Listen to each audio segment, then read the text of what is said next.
Oi, gente, boa tarde. Eu vou introduzir para vocês e apresentar o nosso tema. A maioria das lesões orais em crianças e adolescentes, elas são ou parecem ser processos benignos. Contudo, apesar de menos incidentes, elas podem apresentar características de algo sistêmico ou até potencialmente maligno. Portanto, a familiaridade com as características clínicas e a investigação adequada para um diagnóstico e tratamento precoces são de extrema importância. O nosso trabalho, ele consiste em apresentar para vocês as lesões orais benignas e malignas em crianças e adolescentes, com base no artigo da revista Pediatric Clinics of North America. Epidemiologia. Bom, o artigo ele apresenta alguns dados, mas em geral, as lesões mais comuns até os 17 anos de idade estão mais associadas a traumas em lábio, mucosa jugal e úlceras aftosas. E dentre os tumores benignos e os malignos estão os mais comuns, que é o hemangioma e o sarcoma, né? Há evidências também que a incidência de câncer oral aumentou em adolescentes devido à infecção oral por HPV.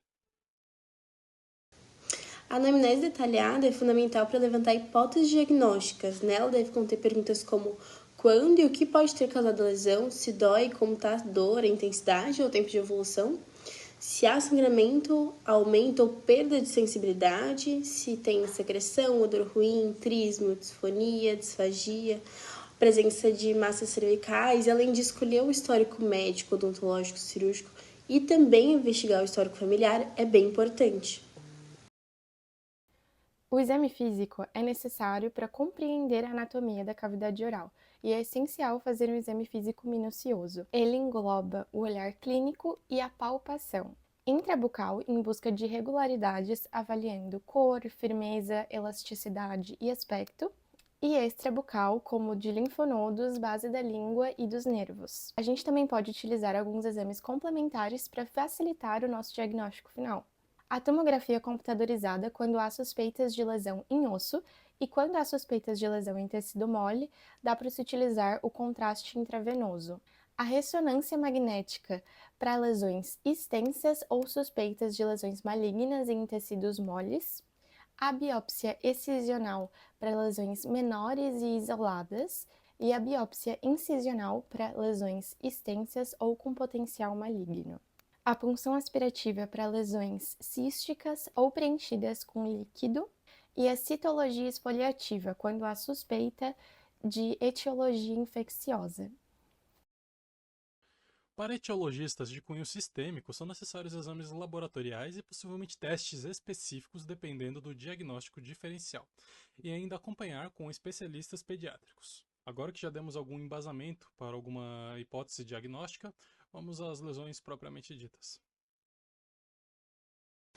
As lesões vasculares são divididas em duas categorias: tumores vasculares benignos e malformações vasculares. Isso porque têm características de crescimento e tratamento diferentes.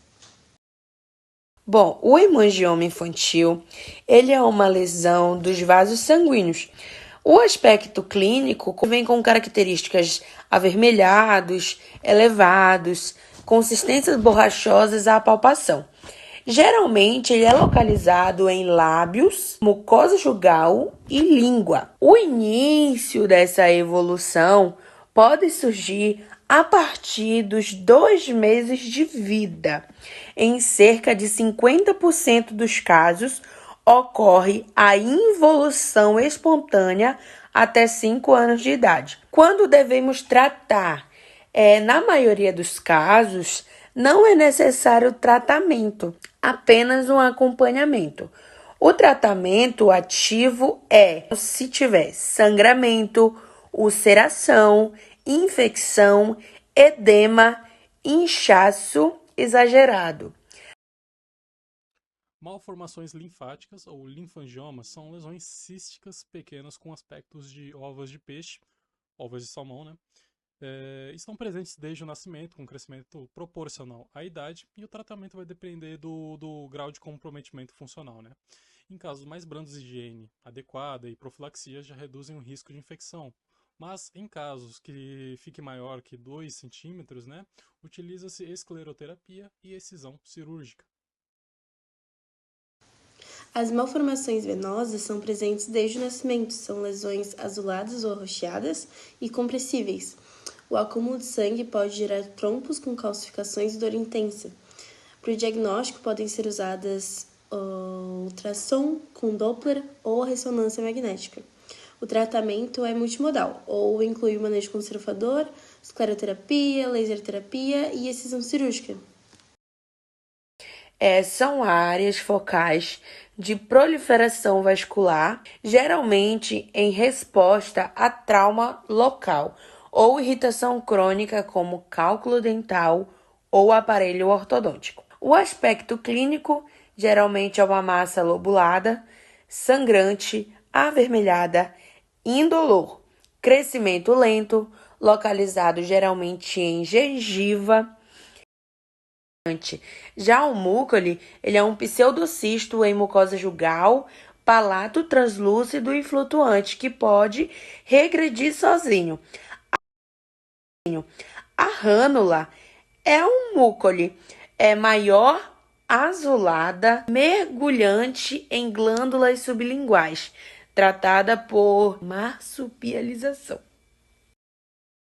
Cistos não odontogênicos. São cistos que envolvem a mandíbula e acredita-se que alguns deles surjam do epitélio aprisionado, antes conhecidos como cistos fissurais, e geralmente se resolvem espontaneamente até os 3 meses.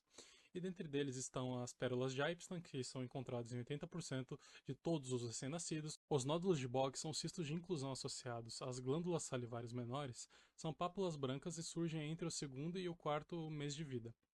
Os cistos de duplicação do intestino, que embora sejam bem mais raros, são mais complicados, pois podem causar disfagia ou obstrução de vias aéreas. Por fim, temos os cistos dermoides congênitos, né?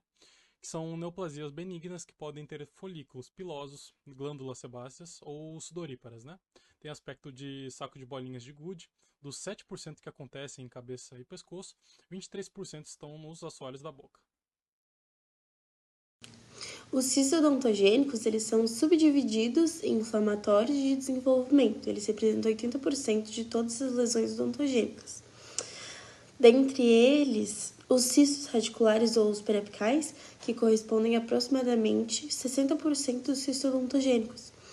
Eles são inflamatórios, relacionados a infecções endodônticas e são assintomáticos. O seu tratamento eles envolvem curetagem cirúrgica e os cistos dentígeros, que podem ser inflamatórios ou de desenvolvimento, e acomete mais homens. O tratamento envolve a extração do dente e remoção do cisto. Bom, as massas benignas não odontogênicas da cavidade oral, como osteomas múltiplos, que são tumores ósseos benignos, quando aparecem na face, podem indicar síndrome de Gardner. Granulomas periféricos de células gigantes, que são nódulos gengivais reativos mais comum em mulheres. O papiloma escamoso, causado por HPV, pápulas branquiçadas, pedunculadas, representado cerca de 8% das massas no tecido mole em crianças. O tratamento é a excisão, a cirurgia no caso, né? Você vai retirar por completo essa lesão. Ameloblastomas são tumores epiteliais agressivos e causam expansão indolor na mandíbula. Tem indicação cirúrgica radical.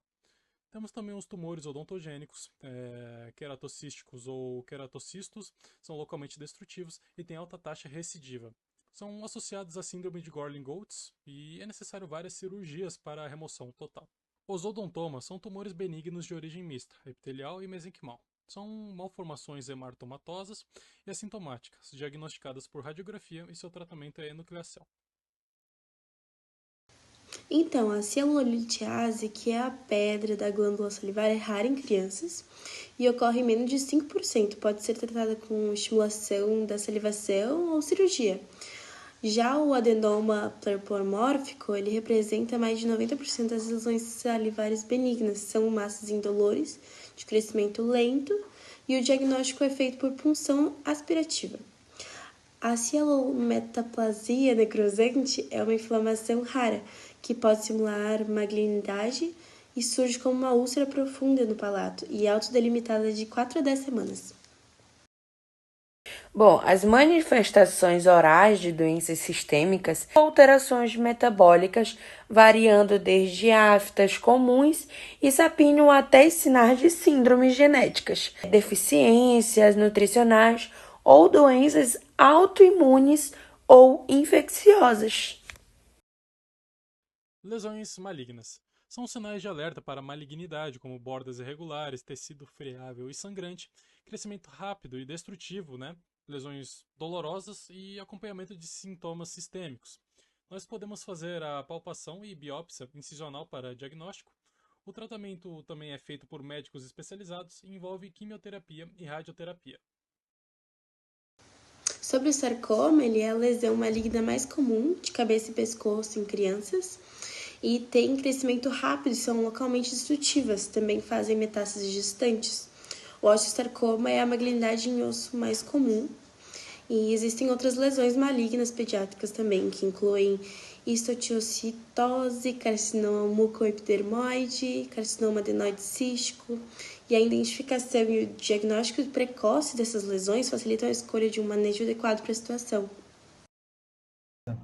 Que são as lesões orais que acometem crianças e adolescentes, que essas lesões em sua maioria são benignas, mas há uma exceção ou outra, que podem se tornar malignas. E nós, como profissionais da área da saúde, temos que estar capacitados e prontos para poder fazer a diferenciação e a identificação de possíveis lesões que são malignas. Podemos usar exames de imagem e até mesmo biópsia para estar nos auxiliando a fazer essas identificações. E o texto ele mostra como o diagnóstico precoce, a identificação da doença, ele é de suma importância, porque com uma anamnese ela sendo bem feita, em um exame físico cuidadoso, a gente consegue estar identificando, o que pode ser uma lesão simples e o que pode estar sendo algo mais sério, Porque até mesmo uma lesão que aparentemente é simples, como uma afta recorrente ou uma ulceração da gengiva, ela pode ser o primeiro sinal para um problema mais grave. Na minha opinião, então, é de suma importância o que esse estudo está trazendo, que é reforçar nós, como profissionais da área da saúde, para estar fazendo um bom diagnóstico, para estar sempre bem preparados para poder estar fazendo a identificação dessas doenças e assim agir rapidamente para não evitar alguma complicação com o passar do tempo, certo? Uma anamnese bem feita garantindo um bom tratamento e a melhora da qualidade do paciente,